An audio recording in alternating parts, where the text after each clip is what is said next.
li ha riuniti tutti quanti qua assieme per cercare un po' di coesione in questo centrodestra che mai come adesso in Veneto sembra diviso. Ma non li ho riuniti io, il centrodestra in Veneto ha voglia di far politica, ha voglia di partecipazione. Erano in 600 a Cervarese Santa Croce nella campagna padovana alla fine alla cena per ricompattare il centrodestra organizzata da Leonardo Padrin, ospite d'onore il direttore editoriale di Libero Daniele Capezzone. Ai tavoli del gran cerimoniere Padrin hanno risposto amministratori locali e notabili della politica veneta, con una netta prevalenza di aderenti o simpatizzanti a Fratelli d'Italia e Forza Italia e più di qualche assenza leghista.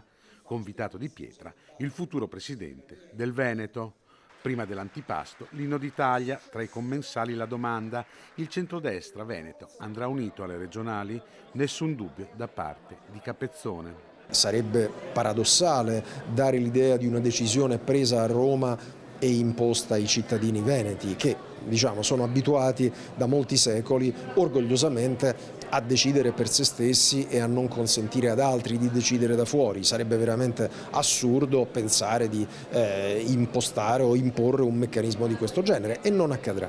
Pochi dubbi anche per un conciliante, Luca De Carlo. Quando possiamo noi stiamo assieme perché ci vogliamo bene.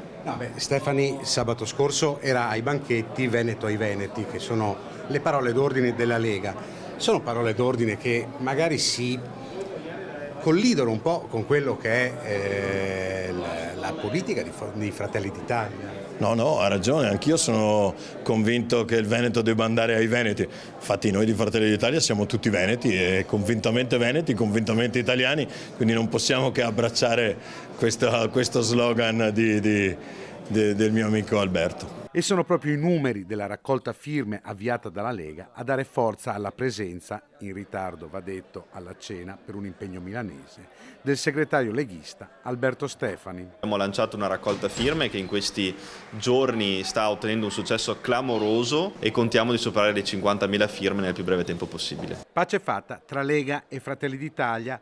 Non ancora perché, nonostante le rassicurazioni di Capezzone, il pragmatico Flavio Tosi ricorda agli alleati dove vengono prese le decisioni. Come è sempre stato, verrà presa dal tavolo nazionale perché se Flavio Tosi ovviamente propone un candidato per Forza Italia, Stefani lo propone per la Lega, De Carlo lo propone per Fratelli d'Italia e De Poli lo propone per Noi Moderati e quindi non arrivi mai alla soluzione. Vi spaventa l'idea di una corsa solitaria della Lega? Ma non ci sarà mai.